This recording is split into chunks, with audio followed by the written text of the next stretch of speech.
देख रहे हैं इंडिया न्यूज और मैं हूं आपके साथ अनुराग मुस्कान। बीच बहस में बहुत बहुत स्वागत है आपका। जिस बात का डर था आखिर वही हुआ। कश्मीर में अलगाववादी नेता मसर्रत आलम की गिरफ्तारी के बाद ही उग्र प्रदर्शन का दौर भी शुरू हो गया है। त्राल की रैली पर पुलिस ने पाबंदी लगा दी थी। बावजूद इसके भारी तादाद में मसर्रत समर्थकों ने त्राल की ओर कूच करने की कोशिश की और पुलिस से उनकी जमकर भिड़ंत भी हुई। कई प्रदर्शनकारी और पुलिस के जवान इस घटना से घायल भी हुए। ने त्राल की ओर कूच करने की कोशिश की और पुलिस से उनकी जमकर भिड़ंत भी हुई। कई प्रदर्शनकारी और पुलिस के जवान इस घटना से घायल भी हुए। ये तस्वीरें आप देखिए घाटी के माहौल और मसर्रत आलम ने किस कदर जहर घोल दिया है। घाटी के माहौल में ये मसर्रत आलम ने जो जहर घोला उसकी तस्वीर आप देख रहे हैं, उसकी परिणति है।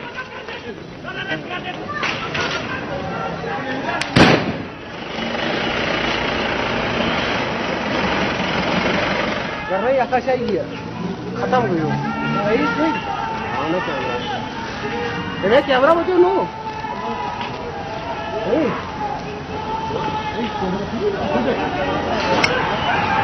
अब ऐसे में बड़ा सवाल यह है कि क्या पाकिस्तान परस्तों की सिर्फ गिरफ्तारी ही काफी है। मसर्रत को शह देने वाला अलगाववादी नेता सैयद अली शाह गिलानी सिर्फ नजरबंद है, उसे मुफ्ती की पुलिस ने गिरफ्तार क्यों नहीं किया। मसर्रत पर जो केस लगाए गए हैं उनमें देशद्रोह का मामला नहीं है, आखिर क्यों? क्या अलगाववादियों के प्रति नरमी दिखा रही है मुफ्ती सरकार? हाफिज से बात करने वाला मसर्रत हिंदुस्तान की नजर में अलगाववादी ही नहीं बल्कि आतंकी भी है। ऐसे में मसर्रत जैसे आतंकियों पर मुफ्ती की नरम नीति कितनी सही है? मेरी जान पाकिस्तान पाकिस्तान का क्या पैगाम बनेगा पाकिस्तान, तेरा मेरा क्या अरमान पाकिस्तान।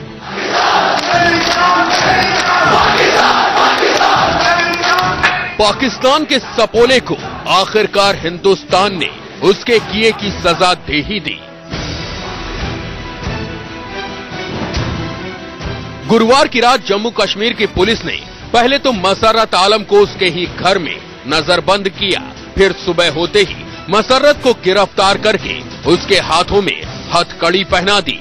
त्राल में होने वाली अलगाववादियों की बड़ी रैली पर भी रोक लगा दी गई। हो सकता है ऐसा लगता हो कि थोड़ा विलंब हुआ, परंतु अंततः इस बात को स्वीकार किया गया कि राष्ट्रवाद, देशभक्ति और देश की प्रभुसत्ता को लेकर के कोई समझौता स्वीकार नहीं है। गिरफ्तारी हो गई, ठीक है, देर आयत दुरुस्त आयत, लेकिन जो नुकसान होना था वो हो गया। ये क्रेडिट ज्यादा भारत के मीडिया को जाता है जिन्होंने वॉइस ऑफ रियलिटी और द ट्रूथ थी जो लोगों तक लाई। मसर्रत आलम को अरेस्ट कर लिया है सरकार ने, ये एक प्रतिक्रिया थी जो होनी ही थी। मसर्रत आलम वैली में अशांति फैला रहा है, इसका मतलब ये है कि भारत को अपनी न्याय प्रणाली के द्वारा उचित कदम उठाने पड़ेंगे और वो उठा रहे हैं। लेकिन बड़ा सवाल यही है कि क्या इस गिरफ्तारी से मसर्रत आलम पर कोई खास फर्क पड़ेगा। सुनिए, बुधवार की घटना के ठीक एक दिन बाद गुस्ताख मसर्रत आलम ने किस तरह अपने सिर लगे अब तक के तमाम एफआईआर को हल्के में लेकर पूरे मुल्क को चुनौती देने की कोशिश की थी। देखिए, पहले तो मैं इंडियन नहीं हूँ, तो न रियासत जम्मू कश्मीर इंडिया का कोई हिस्सा है। कोई डर नहीं है, ये कोई पहली बार नहीं है कि हमारे खिलाफ एफआईआर लगा रहे हैं। इससे पहले भी सैकड़ों एफआईआर लग चुके हैं, तो एक और सही, तो इसमें कोई परेशानी की बात नहीं है।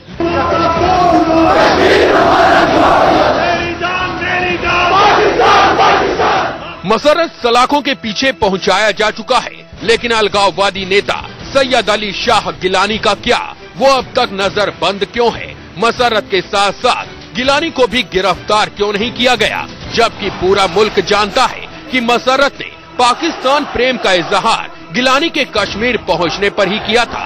जिस वक्त मसर्रत पाकिस्तान के नारे लगा रहा था, गिलानी वहीं मौजूद था। अब इस पूरे मसले पर पाकिस्तान की जरूरत भी देख लीजिए। It is regrettable that India chose to use excessive force against peaceful demonstrators who were expressing their who were exercising their right to peaceful assembly. ऐसे में बड़ा सवाल यह है कि पाकिस्तान को हिंदुस्तान के मसले में दखल देने की छूट आखिर किसने दी? कहा जा रहा है कि मसरत पर कार्रवाई के लिए केंद्र सरकार ने मुफ्ती सरकार पर दबाव बनाया था। सूत्रों के मुताबिक मुफ्ती को साफ कह दिया गया था कि या तो वो सरकार बचा ले या मसरत को। देखिए, दबाव की बात नहीं होती, हमारी जिम्मेवारी थी, केंद्र की जिम्मेवारी है, स्टेट में कोलिशन गवर्नमेंट की जिम्मेवारी है, हमने अपनी जिम्मेवारी जो बाखूबी निभाई है। लेकिन 24 घंटे तक मुफ्ती सरकार मसरत पर नरमी दिखाती रही और आज जब कानून ने अपना काम किया तो उस पर भी विरोधियों ने सवाल उठा दिए। इस तरह के नारेबाजी और भाषण देने के बाद उनके खिलाफ देशद्रोह का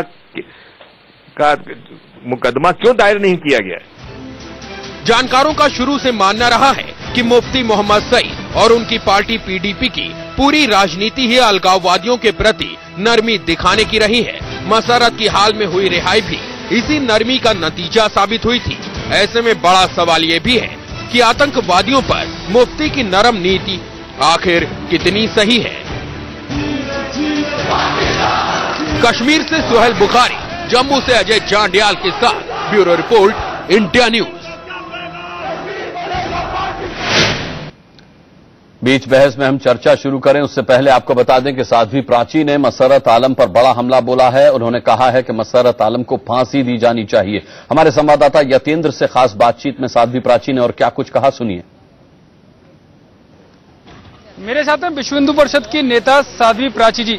साध्वी जी, आपने रामपुर में कहा था कि आजम खान ने पाकिस्तान बना दिया है पूरे उस इलाके को, रामपुर को, लेकिन अब जम्मू कश्मीर की बात करें तो वहां तो पाकिस्तान का झंडा सरेआम फहराया जा रहा है, लेकिन सरकार कुछ नहीं कर रही है। पूरे देश के सामने दिखाई दे रहा है। मैं इस पर क्या बोलूं, मुझे शर्म आ रही है। जिस दिन इस आतंकी को छोड़ा था उसी दिन कहा था हमने कि ये देश के लिए सबसे बड़ा दुर्भाग्य होगा, और आज सरेआम पूरी दुनिया के सामने पाकिस्तान का झंडा लहराया उसने और पाकिस्तान जिंदाबाद के नारे लगाए। कितना बड़ा दुर्भाग्य है। मैं निवेदन करूंगी केंद्र सरकार से कि इस आतंकी को तुरंत गिरफ्तार करके फांसी दी जाए। इसका ये अलावा और कोई उपाय नहीं है। बार बार जिस तरह के बयान आ रहे हैं, पाकिस्तान झंडा फहरा रहा हो, पाकिस्तानी झंडा चाहे फहराया गया हो या पाकिस्तान के समर्थन में चाहे अलगाववादियों के चाहे मसरत आलम का जो है, लेकिन सरकार का जो रवैया बड़ा ढीला ढाला है। सरकार जहां बीजेपी और पीडीपी दोनों की आप देख रहे हैं, तो क्या मानते हैं कि दोनों की कहीं ना कहीं कमी है? इस सत्ता के लालच में बीजेपी समर्थन दे रही है। बीजेपी को सत्ता का कोई लालच ना था, ना है, ना मेरे विचार से रहेगा, क्योंकि बीजेपी सदैव देश हित की बात करती आई है और देश हित की बात करती रहेगी। लेकिन बीजेपी की सरकार में हो रहा है सब कुछ। पाकिस्तानी झंडा किसी कांग्रेस की सरकार में नहीं फहराया गया है, वो बीजेपी की सरकार है। अब तक कांग्रेस की सरकार रही 60 साल से, और 60 साल के बाद 16 बार इस आतंकी को क्यों छोड़ा गया कांग्रेस की सरकार में? अगर एक बार ये हुआ तो हम मांग कर रहे हैं कि उसको फांसी दी जाए। लगता है सरकार फांसी देगी, क्योंकि गिरफ्तार करने के लिए इतने पापड़ बेलने पड़े, दबाव काम नहीं आया, मुफ्ती सरकार अपने हिसाब से काम कर रही है। हाँ, ये निश्चित रूप से आपने ठीक कहा है। वहां की सरकार को भी बर्खास्त कर देना चाहिए।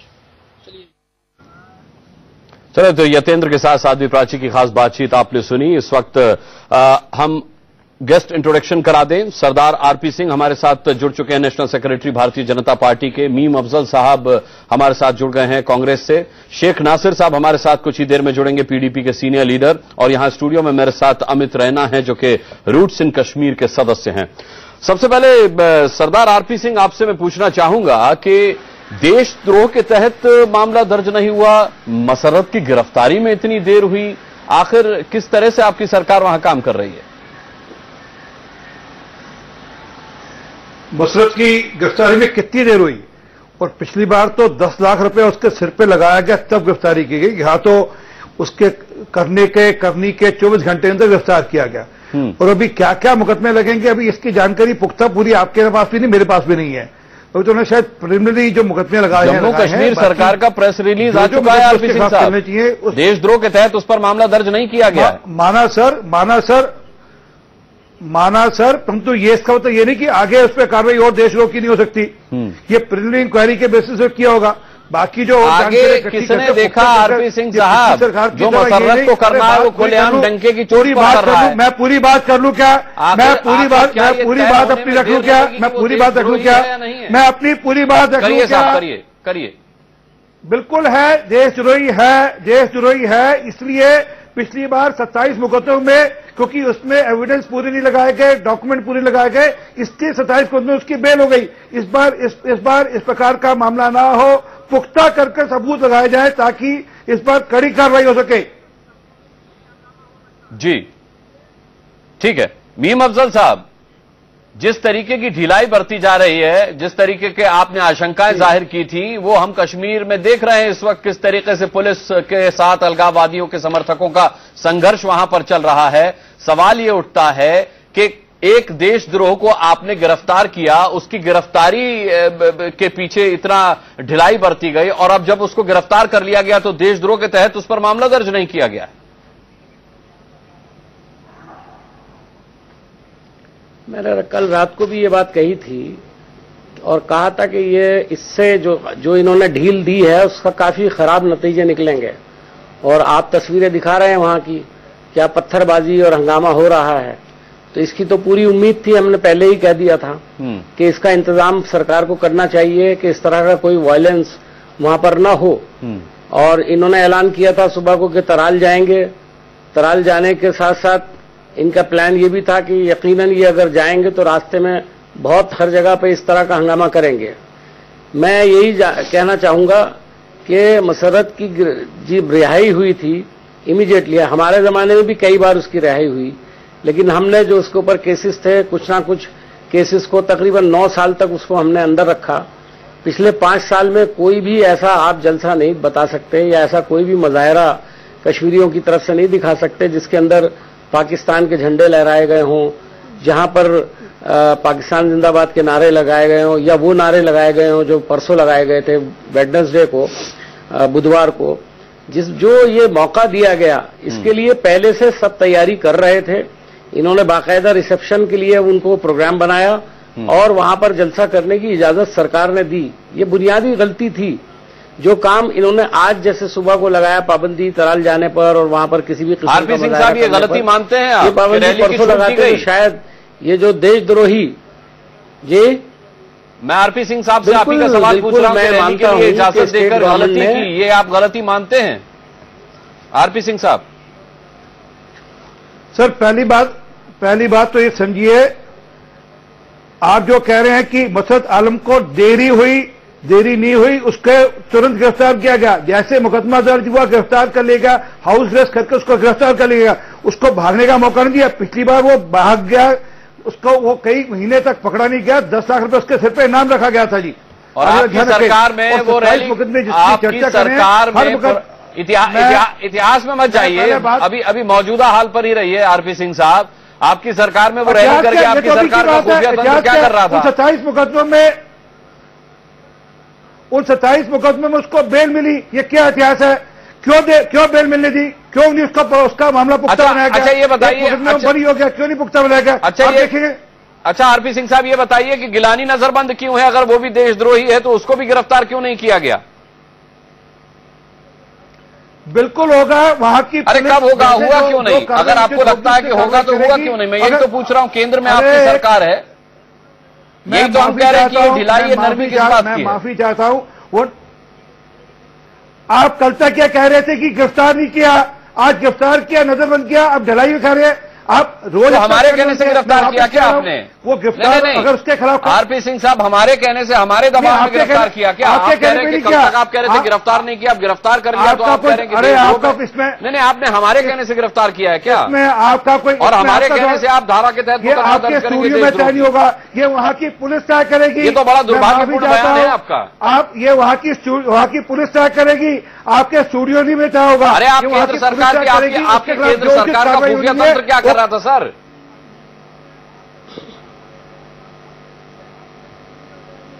अगर जानकारी होती तो उसको नहीं, आज जैसे जानकारी थी उनको नहीं अलाउ किया गया।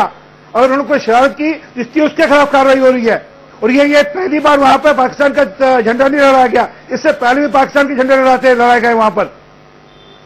नहीं, और क्या इससे मतलब पहले ये नहीं हुआ कि पहली बार वहां पे इस प्रकार के प्रदर्शन हो रहे हैं। कम से कम मीम अफजल साहब, पर ये पहली बार हो रहा है कि तुरंत कार्रवाई हो रही है। बताता हूं मैं, मीम अफजल साहब, क्या पुराने इतिहास का हवाला देकर करके ये छूट लेने की कोशिश कर रहे हैं आरपी सिंह साहब? मैं माफी चाहता हूं, कोई नई बात नहीं है, मैं आपको जानकारी दे रहा हूं सर, आपकी जानकारी पुख्ता कर रहा हूं। कुछ परफॉर्म नहीं कर सकते हैं, कुछ परफॉर्म नहीं कर सकते, कुछ परफॉर्म नहीं कर सकते, और जब कुछ नहीं कर पाते हैं तो कांग्रेस को गालियां देना शुरू कर देते हैं। गिलानी को आपने छोड़ा था, गालियां देने शुरू कर देते हैं। यासीन मलिक को आपने छोड़ा था। डिबेट होती है उस पर बात ही नहीं करते ये। अरे जनाब, आज आपकी सरकार है, आपने बड़ी बात है तो कांग्रेस को गालियां देना शुरू कर देते हैं। गिलानी को आपने छोड़ा था, गालियां देने शुरू कर देते हैं। यासीन मलिक को आपने छोड़ा था। डिबेट होती है उस पर बात ही नहीं करते ये। अरे जनाब, आज आपकी सरकार है, आपने बड़ी भागदौड़ करके सरकार छोड़ा था तो आपने कौन सा गिरफ्तार बनाया? सिंह साहब, you have to perform. Singh साहब, इन्होंने छोड़ा तो आपने कौन सा गिरफ्तार कर लिया? नजरबंदी करके रह गए आप गिलानी को। मैं वापस कह रहा हूं, जो उचित कार्रवाई होनी होगी उस पर कार्रवाई होगी। ये कमाल कर रहे हैं आप, ये तय कौन करेगा कि उचित कार्रवाई क्या होगी जब आपने मान लिया कि वो देशद्रोही है? फिर देशद्रोही के खिलाफ क्या उचित कार्रवाई होती है, ये कौन बताएगा, कौन तय करेगा? मैं यहां बैठा स्टूडियो में कह रहा हूं, पर वहां पुलिस उसके वीडियो रिकॉर्डिंग, उसके बाकी जो लोग जिनके खिलाफ जो उसके खिलाफ बयान देंगे, वो पूरे लोगों को इकट्ठा कर फिर पुख्ता कुछ काम करेंगे। ये पहले की तरह नहीं होगा कि आपने मुकदमा दर्ज किया और हर मुकदमे में बरी करेंगे उसको। इस मुकदमे में कड़ी से कड़ी कार्रवाई हो, इंश्योर किया जाए कि इस बार यह फूल प्रूफ हो। ठीक है, अमित रैना जी, आपने दोनों ही बरी वो अभी तक नहीं हुआ है, इनकी जानकारी के लिए मैं बता दूं। बताइए। एक बरी नहीं हुआ, केसेस चल रहे हैं, जमानत हुई है आपके रहते हुए, और उसके बाद कांग्रेस की लड़ाई के कारण से 27 मुकदमे में उसकी बेल हुई है, 27 में, और एक में बरी हुआ है वो। ना आरपी सिंह साहब, आप क्या समझाना चाह रहे हैं मेरी समझ में नहीं आ रहा। कांग्रेस की लड़ाई की थी। पूछना चाहूंगा कि क्या गिरफ्तारी भर काफी है और गिलानी की क्या नजरबंदी सिर्फ काफी है? देखिए, शुरुआती गलत हुई थी क्योंकि पहले तो इनको छोड़ना ही नहीं चाहिए था, और मसरत आलम का ट्रैक रिकॉर्ड अच्छा नहीं रहा है। तो आपके पास 210 का इंसिडेंट था, उससे पुराने इंसिडेंट थे, तो आपको उसको छोड़ना ही नहीं चाहिए था। और अगर आप ऐसे आतंकवादी, अलगाववादी को छोड़ रहे हैं तो आपको उस पर क्लोज मॉनिटरिंग करनी पड़ेगी कि उनके एक्ट क्या हो रहे हैं। और जब आपको पता है कि वो एक रैली करने वाले हैं जिसमें वो पाकिस्तान के नाले रेस होने वाले हैं, तो ही should have been taken into preventive custody. उनको उसी टाइम पे प्रिवेंटिव कस्टडी में लेना चाहिए ताकि कल की रैली, परसों की रैली हो ही ना। और उसके बाद प्रेशर में आके आप उसको अरेस्ट करें तो वो अगर वैसी रैली हो गई, आपको खबर नहीं पता चली, तो कम से कम इमीडिएटली जाके उसको अरेस्ट करिए। और आज सिचुएशन है त्राल की, आपने उनको पूरा 24 घंटा दे दिया अपनी रैली ऑर्गेनाइज करने के लिए, त्राल के लिए। वो आज आप कम से कम रोक सकते थे अगर आप इमीडिएटली अरेस्ट कर लेते हो। आरपी सिंह साहब, जवाब देंगे आप अमित रैना साहब के सवाल का कि जब रिहा हुआ था उसके बाद उसे नजरबंदी में क्यों नहीं रखा गया? अमित रैना जी का मैं वापस अमित रैना जी का जवाब दे रहा हूं जी। आप उसको किस मुकदमे में नजरबंदी में रखते? जैसे ही ये जानकारी हुई और जैसे ही हुआ उसको तुरंत नजरबंद कर उसको अरेस्ट कर दिया गया। नजरबंदी न करते, जहां तक रैली की बात है, रैली का सरदार आरपी सिंह जी कोई मुख्य धारा में थोड़ा ही जुड़ चुका था वो रिहा होने के बाद। रिहा होने के बाद मुख्य धारा में थोड़ा ही जुड़ा था वो। यहाँ स्टूडियो में बैठकर तय नहीं होगा, ये स्टूडियो में बैठकर तय नहीं होगा। आप क्लोज मॉनिटरिंग कर रहे थे क्या उसकी? क्या मुकदमा होगा? आप क्लोज मॉनिटरिंग कर रहे थे क्या? ये वहां की पुलिस, मैं वापस कह रहा हूं, ये यहाँ स्टूडियो में बैठकर नहीं हो रहा होगा, वहां की पुलिस उस पर उचित कार्रवाई कर रही होगी, उस पर पूरी चिंता कर रही होगी। ये पिछली बार भाई आपने कहा खुफिया एजेंसियों को इसकी जानकारी नहीं लग पाई, इसलिए मैं पूछ रहा हूं कि क्लोज मॉनिटरिंग कर रहे थे क्या आप?